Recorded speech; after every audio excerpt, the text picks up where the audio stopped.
زندگی کیسے جی جائے؟ یہ سوال اکثر پوچھا جاتا ہے۔ اس سوال کا جواب کوئی بھی کلیہ فارمولا نہیں ہو سکتا۔ دیکھو، جب کلیہ بنا کر زندگی جی جاتی ہے تو اس کے ساتھ بنیادی مسئلہ یہ ہوتا ہے کہ کلیہ ہوتے ہیں فکس، کلیہ ہوتے ہیں غیر متحرک، لیکن زندگی کی نیچر اور ہے۔ زندگی ہے ڈائنامک، متحرک۔ تم درخت کو دیکھتے ہو اور کہتے ہو یہ ہے درخت، سال بعد بھی اس درخت کو دیکھو گے تو کہو گے یہ درخت ہے، مگر درخت ہرگز بھی وہ نہیں رہا، وہ بہت بدل چکا ہے، وہ اور ہو چکا ہے۔ مگر تمہارے پاس جو درخت کا تصور ہے، اس کی نمائندگی کرنے والا جو ایک لفظ ہے، جو ایک لیبل ہے، درخت، وہ کبھی نہیں بدلتا۔ زندگی کلیہ بند نہیں ہو سکتی، کلیہ ڈیڈ ہوتے ہیں، اور زندگی اپنے نام میں ہی زندہ پن رکھتی ہے۔ تم جو کر رہے ہو، جو بھی سوچ رہے ہو، جو بھی بزنس ہے، جو بھی جاب ہے، جیسی بھی فیملی ہے، کوئی بھی ملک ہے، کیسی بھی سوسائٹی ہے، جیسی بھی زندگی گزار رہے ہو، اس کے حوالے سے بس ایک چیز کو ذہن میں رکھو، ایک چیز کو سنبھال لو، اور وہ ایک چیز ہے الرٹ پریزنس، حضوری، ہوشیاری، الرٹنس۔ زندگی کا ڈھنگ یہی ہے، اگرچہ مائنڈ کا یہ طرز کبھی بھی نہیں ہوتا۔ انسان کے ساتھ مسئلہ یہ ہوتا ہے کہ وہ زندگی کو چھوڑ کر عادتوں کو جینا شروع کر دیتا ہے۔ عادت سے ہم آہنگ سچویشن اگر مل گئی تو ٹھیک، عادت سے سچویشن ہم آہنگ نہیں ہے تو لگتا ہے کہ سب غلط ہے۔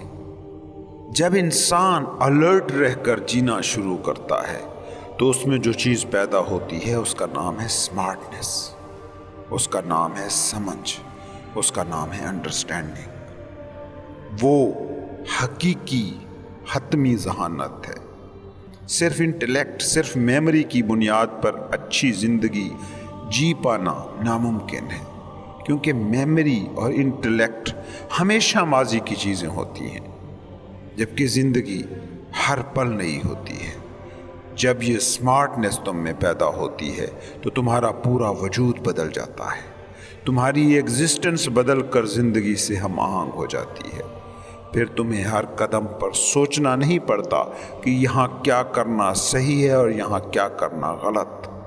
پھر تم جو بھی کرتے ہو وہ درست ہوتا ہے۔ ایک سمارٹ آدمی، حقیقی دانا آدمی ایسا نہیں ہوگا کہ وہ بزنس میں تو کامیاب ہو مگر فیملی کو جہنم بنا کر بیٹھا ہو، وہ سپورٹس میں تو اچھا ہو مگر اس کی دوستیاں ساری ناکام ہوں۔ جب تمہیں یہ سمجھ پیدا ہوتی ہے تو پھر تمہاری زندگی کے ہر شعبے میں ہی اس کا اظہار ہوتا ہے۔ بے وقوف آدمی پتہ ہے کیا کرتا ہے؟ وہ ادھر ادھر سے سن کر ایک چیز کو برائی قرار دیتا ہے، اور پھر وہ جو برائی قرار دے دی گئی ہے اس کو دبانے، اس کو اپنی زندگی سے مٹانے کی کوشش میں لگ جاتا ہے، اور اسے پتہ ہی نہیں لگتا کہ وہ ایک برائی کو دبانے کے چکر میں ہزار برائیوں کی پرورش کر بیٹھتا ہے۔ اس کو ایک مثال سے سمجھنے کی کوشش کرو۔ جب بھی تمہیں کام کرنا ہو تو جڑوں پر کام کرو، نہ کہ شاخوں پر۔ جو لوگ پودوں کو، نباتات کی دنیا کے بارے میں جانتے ہیں، انہیں پتہ ہے کہ جب ہم ایک شاخ کو کاٹتے ہیں تو اس شاخ کی جگہ درجنوں شاخیں نکل آتی ہیں۔ تم جب کسی ایک برائی کو دبانے، کاٹنے، مٹانے لگ جاتے ہو تو ایکچول میں تم یہی کرتے ہو کہ درخت کی کسی ایک شاخ کو کاٹنے لگ پڑتے ہو، اور پھر پتہ ہی نہیں چلتا کہ کتنی برائیاں تم نے اپنے اندر پیدا کر لی ہیں۔ ذہین، سمارٹ زندگی وہ ہے جو جڑوں پر حملہ کرتی ہے۔ یہ جڑ ہے تمہارا ہونا، کیونکہ جیسے درخت کی بنیاد اس کی جڑ ہے، اسی طرح تمہاری اصل بھی تمہاری ہستی ہے، تمہاری بینگ ہے، تمہاری ریئل خودی ہے۔ اس پر کام ہے اصل کام۔ انا کی جو یہ ساری دنیا ہے، اس کی نیچر یہ ہے کہ یہ ہمیشہ شاخوں پر کام کرتی ہے۔ میں تمہیں ایک مثال دیتا ہوں۔ ایک آدمی کمزور ہے اور سمجھتا ہے کہ طاقت آ جائے تو اس کے سارے مسئلے حل ہو جائیں گے۔ وہ خود پر کام نہیں کر رہا، وہ جڑوں پر کام نہیں کرتا، اپنے ساتھ بیٹھتا نہیں، خود سے سوال نہیں کرتا کہ یہ جو احساس ہے کمزوری ہے، یہ کیسے پیدا ہوا ہے، اس کی نفسیات کیا ہے۔ وہ چاہتا ہے اور جس بھی فیلڈ میں کمزور ہے اس میں طاقت حاصل کرنے کی تگ و دو شروع کر دیتا ہے۔ ایک جوک یاد آ رہا ہے۔ ایک شخص اپنی بیوی کے ساتھ کسی پارک میں بیٹھا تھا۔ ایک بندہ آیا، موٹا تازہ، اس نے اسے خام خواہی پیٹ دیا۔ اس شخص کو ایک تو اپنی بیوی کے سامنے ذلت کا احساس ہوا، دوسرا خفت ہوئی کہ کوئی بھی آ کر اسے مار کر چلا گیا۔ اس دن اس نے فیصلہ کیا کہ وہ طاقتور بن کر رہے گا، وہ جم جائے گا اور طاقتور بنے گا۔ 5 سال تک وہ جم میں ورک آؤٹ کرتا رہا، اچھے خاصے مسل شسل بن گئے۔ پھر وہ ایک دن پارک میں بیٹھا تھا کہ اس سے بھی بڑے پہلوان نے آ کر اسے پیٹ دیا۔ اب وہ شخص کیا کرے گا؟ پھر 5 سال جم میں لگائے گا اور جب اس پہلوان کے برابر آ جائے گا تو کوئی اس سے بھی زیادہ طاقتور بندہ آ کر اسے پیٹ دے گا۔ پھر یہ ہے انا کا سارا کھیل۔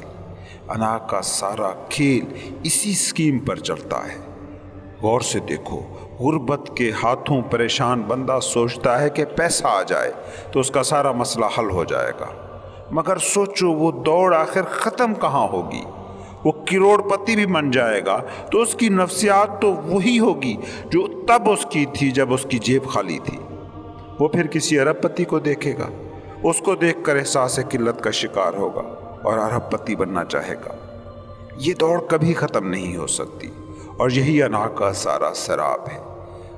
انا چونکہ خود فیک سیلف ہے، خود سراب ہے، ڈیلیوژن ہے، اس لیے وہ ساری زندگی انسان کو سرابوں کے پیچھے دوڑاتی ہے۔ انا خواہشوں میں آزادی کو دکھاتی ہے اور خواہش سے بڑی کوئی غلامی ہو نہیں سکتی۔ اس لیے میں اکثر ایک بات اپنی ان ویڈیوز میں دہراتا ہوں کہ تم ایک تنکے کو بھی تبدیل کرنے نکلے ہو تو یاد رکھنا، کائنات کو بدل دینے تک تمہارا یہ سفر نہیں رک سکتا۔ سمارٹ آدمی کیسے کام کرے گا؟ وہ اس نقطے کو ڈھونڈے گا کہ جہاں یہ احساس سے قلت پیدا ہو رہا ہے، وہ اس پر کام کرے گا، کیونکہ اگر وہ پوائنٹ موجود رہا تو وہ سچویشنیں لاکھ بدلتا رہے، پوائنٹ تو موجود رہے گا ہی۔ جس نے 10,000 روپے کی آمدنی کو غربت قرار دیا تھا، وہ پوائنٹ اگر تم میں موجود ہے تو کروڑ پتی بن کر بھی وہ پوائنٹ ویسا ہی رہے گا۔ باہری حالات کو بدلنا ہے درخت کی شاخوں پر کام کرنا، اور اندرونی حالات کو بدلنا ہے جڑ پر کام کرنا۔ سمارٹ آدمی وہ ہے جو خود پر کام کرتا ہے، اور جیسے ہی وہ یہ بنیادی کام کر لیتا ہے تو زندگی میں باقی چیزیں ساری خود بخود درست ہونا شروع ہو جاتی ہیں۔ انا یہ کرتی ہے کہ اندر کی طرف دیکھنے ہی نہیں دیتی، کیونکہ جیسے ہی انسان نے اندر جھانکا اور اسے اپنا سچ دکھائی دے گیا تو اسے یہ بھی پتہ چل گیا کہ جھوٹ کیا ہے، اور انسان کی زندگی میں انا سے بڑا کوئی اور جھوٹ نہیں ہے۔ انا کا جھوٹ کہیں پکڑا نہ جائے، اس لیے انا تمہیں باہر مصروف رکھتی ہے تاکہ اس کا جھوٹ، اس کا ڈیلیوژن بنا رہے۔ اسی لیے دنیا کے سارے سمارٹ آدمی میڈیٹیشن کی بات کرتے ہیں، جس کا مطلب اتنا سا ہے کہ آنکھیں بند کر کے بیٹھو اور سمجھو تمہاری جڑ کیا ہے، تمہاری اصل کیا ہے۔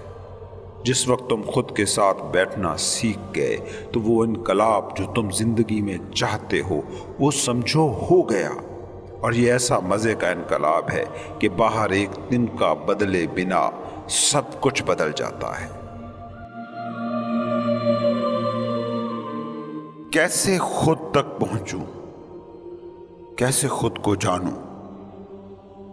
ایک ہی طریقہ ہے، اور وہ طریقہ یہ ہے کہ لفظوں کی اینٹ اینٹ کر کے جو تم نے اپنے ارد گرد 4 دیواری اٹھائی ہے اسے توڑ کر دیکھو۔ یہ سوال پھر کبھی نہ کر سکو گے۔ تمہارا نام کیا ہے؟ فقط ایک لفظ۔ تمہاری قوم، تمہارا سٹیٹس، تمہاری ذات، تمہاری برادری، تمہارا پیشہ، تمہارا عہدہ، تمہاری ڈگری، تمہاری فیکٹری، یہ سب کیا ہے؟ بس لفظ، لیبل۔ ان لفظوں کو مائنس کر کے خود سے پھر پوچھو کون ہوں میں۔ یقین کیجئے پھر یہ سوال ہی تمہیں بیکار لگے گا۔ پھر میں اور تو کی تقسیم ہی کہاں رہی؟ مگر یہ خاموشی کی زبان ہے، اور خاموشی کی زبان سیکھنا بڑا مشکل ہے۔ کتنے لوگوں سے بات ہوتی ہے کہ جو کہتے ہیں کہ میڈیٹیشن میں بیٹھا نہیں جاتا، اکتا جاتے ہیں، تھک جاتے ہیں، بڑے خیال آتے ہیں، بہت سی سوچیں ابھرتی ہیں۔ میری ان دنوں ایک ہی مصروفیت ہے، اپنے باغ میں سبزیاں اگانا۔ وہاں ایک بڑی مزے کی چیز میں نے نوٹ کی ہے، بیج اگانا ہو تو بہت محنت کرنا پڑتی ہے، مگر جڑی بوٹیاں خود بخود اگاتی ہیں، ان پر کوئی محنت نہیں ہوتی۔ مفید چیز کو اگانا پڑتا ہے اور جھاڑیاں خود اگتی ہیں۔ ایسی ہی لگتا ہے کچھ انسان کی حالت ہے۔ خاموشی خود میں پیدا کرنی ہو تو محنت کرنا پڑتی ہے۔ لفظ تو بے محنت جھاڑیوں اور جڑی بوٹیوں کی طرح اگ ہی آتے ہیں۔ اصل میں سب سے مشکل زبان ہی نہیں، کائنات کی زبان ہے خاموشی، زندگی کی زبان ہے خاموشی، ایگزسٹنس کی لینگویج ہے خاموشی۔ خاموشی کی یہ زبان نہ سیکھنی پڑے، اس کے لیے ہی تو تم جھوٹی زبانیں تراشتے ہو، لینگویجز، خود ہی ایک فریب اپنے ارد گرد کھڑا کر دیتے ہو۔ سوچو نا، دنیا میں کتنی زبانیں ہیں۔ زبان حقیقت ہوتی تو ہر جگہ یہ اتنی مختلف کیسے ہوتی؟ ہاں، خاموشی یونیورسل ہے۔ کبھی نہ کہہ سکو گے کہ چین میں خاموشی اور طرح کی ہوتی ہے اور پاکستان میں اور طرح کی، یا امریکہ میں اور طرح کی۔ مگر خاموشی کی اس یونیورسل زبان کو سیکھنا، اس میں ماسٹری حاصل کرنا بڑا مشکل مرحلہ ہے۔ تم ہو مگر سہل پسند، تم غار ہرا کی خاموشی کو شریعت کا حصہ ہی نہیں بنا سکتے، کیونکہ وہ بڑا مشکل مرحلہ ہے۔ جب تک تم لفظوں کے آئینوں میں خود کو دیکھ دیکھ کر خود کو مسلمان، ہندو، سکھ، عیسائی کہتے رہے، مشرقی مغربی کہتے رہے، ہندوستانی، پاکستانی، امریکی سمجھتے رہے، مغل، ارائیں، بلوچ جانتے رہے، تب تک تم جان ہی نہیں سکتے کہ تم کون ہو۔ تم نے یہ نہیں جانا کہ تم کون ہو، تم نے بس چند لفظ جانے ہیں، اور جسے تم سوسائٹی کہتے ہو، اس کا بیسک کام ہی بس یہی ہے۔ سوسائٹی، سماج تمہیں لفظوں سے بھرتا ہے، لیبلوں سے، ورنہ تم خاموش تو پیدا ہوتے ہی ہو۔ یہ جسے تم تعلیم و تربیت کہتے ہو، یہ اور کچھ نہیں، لفظ، لینگویج سکھانے کے ٹول ہیں۔ تمہارا تعلیمی نظام، تمہارے تعلیم و تربیت کے سارے ادارے تمہیں لفظوں سے، لیبلوں سے بھرتے رہتے ہیں۔ اس لیے میں سماج اور مذہب کو ایک دوسرے کا اپوزٹ، الٹ کہتا ہوں۔ سماج لفظوں کی بھاشا بولتا ہے اور مذہب خاموشی کی زبان۔ عبادتوں کی نیچر کو دیکھتے ہو، وہ تمہیں خاموشی کی طرف کھسکانے کی کوشش کے سوا اور ہیں کیا؟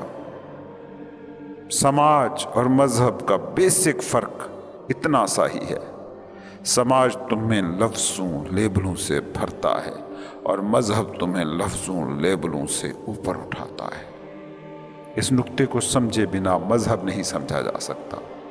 سماج جو لکیریں کھینچتا ہے، مذہب ان لکیروں کو مٹا دینے کا نام ہے۔ یوں سمجھیں کہ سماج کے سیکھے کو انسیکھا کرنا ہے حقیقی مذہب۔ سماج اگر سیکھنا ہے تو مذہب اس سیکھ کو انسیکھا کر دینا، پھر سے کوری سلیٹ ہو جانا، یہ ہے اصل مذہب۔ لفظوں کی چار دیواروں کو توڑ دینا ہے مذہب۔ قطرے کو سمندر کر دینے کا نام ہے مذہب۔ فقیر کہتا ہے کہ تمہارے اندر دو طرح کے لفظ ہیں جو پیدا ہوتے ہیں۔ ایک وہ جو لفظوں سے تم سیکھتے ہو، جو سوسائٹی سے تم سیکھتے ہو، جو باہر سے تم سیکھتے ہو، اور ایک وہ ہوتے ہیں جو خاموشی سے پھوٹتے ہیں، جو تمہاری تنہائیوں میں بولتے ہیں۔ حقیقی لفظ وہی ہوتے ہیں جو تمہارے اندر موجود خاموشی کی لامحدود سلطنت سے پھوٹتے ہیں، اور جھوٹے لفظ وہ ہیں جو تم نے ادھار لیے ہیں۔ تم نے غور کیا نبی بھی لفظ بولتے ہیں، ان کے لفظوں میں آخر کیا فرق ہوتا ہے؟ تم نے نبیوں کے لفظوں میں طاقت کو دیکھا ہے کہ دنیایں بدل کے رکھ دی ان لفظوں نے؟ کیسے ان کی زبان میں، ان کے لفظوں میں یہ تاثیر پیدا ہوئی؟ کیونکہ ان کے لفظ خاموشی سے پھوٹے تھے۔ خاموشی کے سمندر میں وحی کی آیتیں اترتی ہیں، غار حرا کی تنہائی میں نبوت کا سورج ابھرتا ہے۔ غور سے دیکھو تم اپنے سارے لیبلز اور سارے لفظوں کو، یہ سوسائٹی کے لفظ ہیں جو تم میں بس گونج رہے ہیں۔ کبھی تم نے کسی گہری وادی میں کھڑے ہو کر اونچی آواز لگائی ہے؟ کیا ہوتا ہے تب؟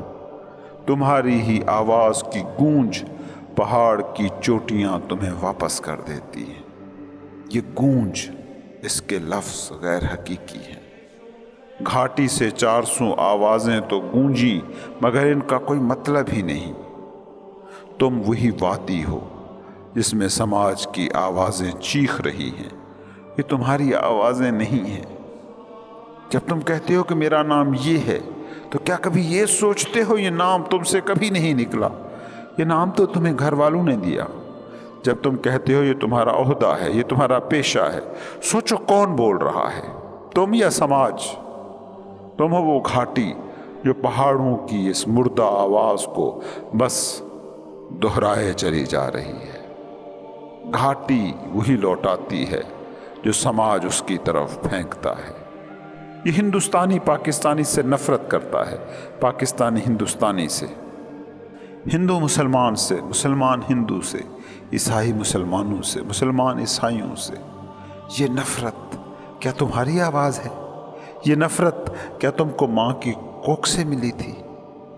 نہیں، تمہاری وادی سے سماج کی چیخ گونج رہی ہے۔ گونج اصلی آواز کیسے ہو سکتی ہے؟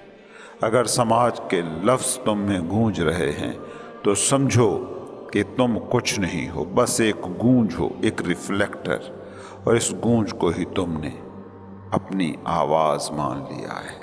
اس ریفلیکشن، اس سائے کو ہی اپنا آپ مان کے بیٹھے ہو۔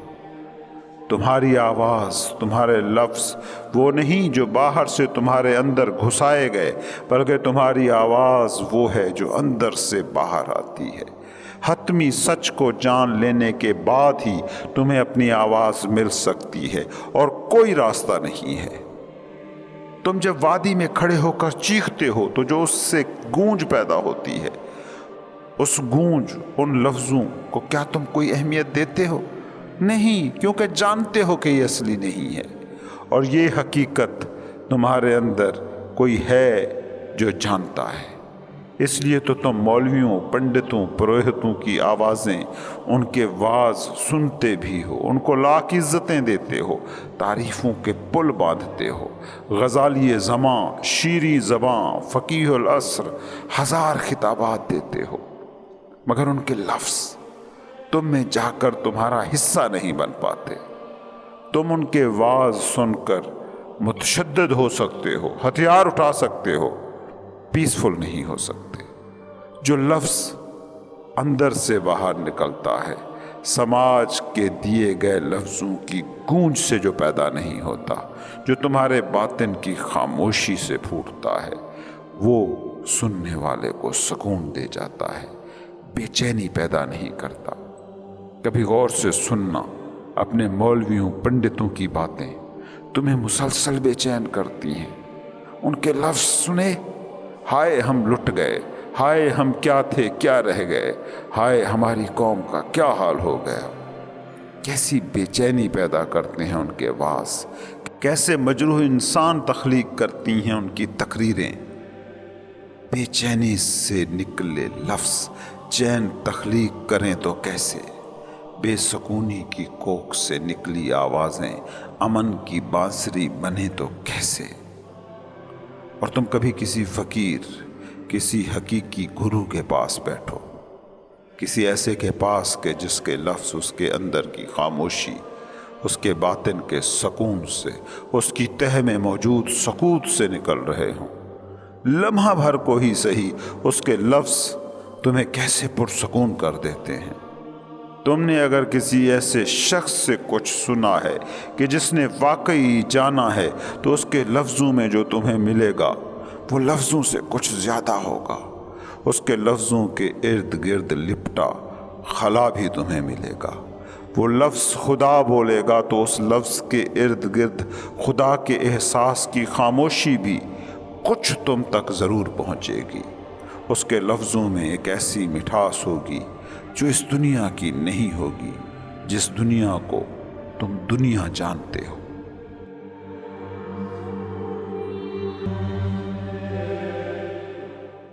سب کامیابی چاہتے ہیں، سب ناکامی سے بچنا چاہتے ہیں۔ سب کے پاس کامیابی اور ناکامی کی اپنی اپنی ڈیفینیشنز ہیں۔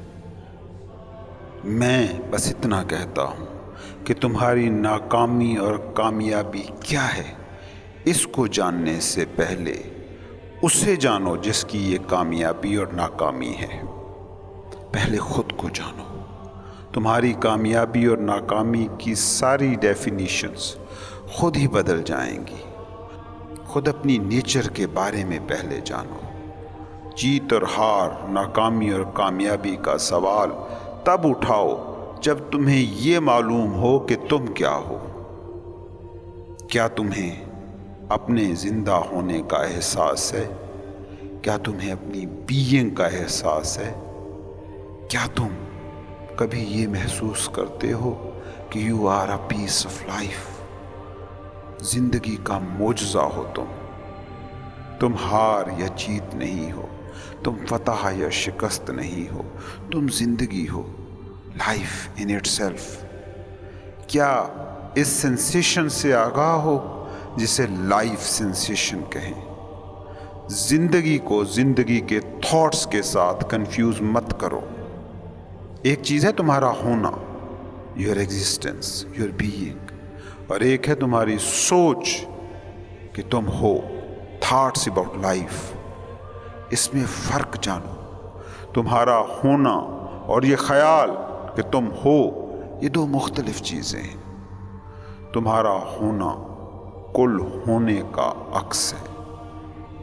Your being is the reflection of whole being, جبکہ تمہارا سوچنا کہ تم ہو یہ بس تمہارے دماغ کا ایک کام ہے، تمہاری سوچوں کا ایک فنکشن۔ اگر تم زندگی کے احساس کی ترنگیں محسوس نہیں کر سکتے، اگر بینگ کا احساس صرف دماغ اور سوچوں سے ماخوذ ہے، تو پوری دنیا بھی تمہیں فتح، کامیاب اور سکھی مان لے، اس سے کوئی فرق نہیں پڑے گا، کیونکہ تم خود کو ہارے ہوئے، ناکام اور دکھی ہی پاؤ گے۔ تمہارے اندر ایک گھاؤ ہے جسے صرف تم بھر سکتے ہو۔ دنیا کی تمام چیزیں، ساری کامیابیاں مل کر بھی اس گھاؤ کو نہیں بھر سکی ہیں، نہیں بھر سکیں گی۔ بھر تو تم کو تم ہی سکتے ہو، پورے تو تم خود میں ہی ہو سکتے ہو۔ ہو سکتا ہے دولت مند ہو کر، مشہور ہو کر تم اس خالی پن پر پردہ ڈال لو، اس ایمپٹینس کو چھپا لو، مگر تمہارے باطن کے سامنے تو تمہارا خالی پن، یہ ایمپٹینس سوالیہ نشان کی طرح، کسی عفریت کی طرح موجود ہی رہے گی۔ کبھی اس دلچسپ حقیقت کو سوچا ہے؟ کوئی شخص غریب ہو اور دولت پانا چاہے تو اس کی منزل ایکچوئل میں بہت چھوٹی ہے، مقابلہ بھی وہ اپنے سے تھوڑے سے ہی خوشحال لوگوں سے کر رہا ہوتا ہے۔ لیکن جب یہی غریب آدمی کافی ساری دولت کما لے گا تو اس وقت اسے پتہ لگتا ہے کہ وہ کتنا غریب ہے، کیونکہ اب وہ اپنی دولت کا مقابلہ پڑوسیوں سے نہیں، دنیا کے امیر ترین انسانوں سے کرنے لگا ہے۔ اب اسے لگتا ہے کہ وہ ان کے مقابلے میں کتنا غریب ہے۔ اور یہ صرف انڈیویجولز، افراد کا مسئلہ نہیں، ریاستوں اور ملکوں کا بھی یہی مسئلہ ہوتا ہے، کیونکہ ریاستیں بھی اسی نفسیات کے حامل افراد کے مجموعے کا ہی نام ہے۔ دولت، حفاظت اور شہرت کا جو سفر بہت غربت، بنا اسلحے، بے تحفظی اور بے نامی سے شروع ہوا تھا، اب وہ افریت بن چکا ہوتا ہے۔ اب وہ مقابلے کے بڑے میدان دیکھ رہا ہوتا ہے۔ اب اپوزٹ سامنے ہے، کنٹراسٹ سامنے ہے۔ جیسے کالی دیوار پر سفید لکیر تھوڑی سی بھی ہو تو نمایاں ہو جاتی ہے۔ اس لیے بہت پیسہ کما لینے والے کو ہی اپنی غربت کا حقیقی احساس ہوتا ہے۔ جو بہت اسلحہ جمع کر لے، اسی کو ہی اپنے عدم تحفظ، اپنی انسیکیورٹی کا زیادہ خیال ہوتا ہے۔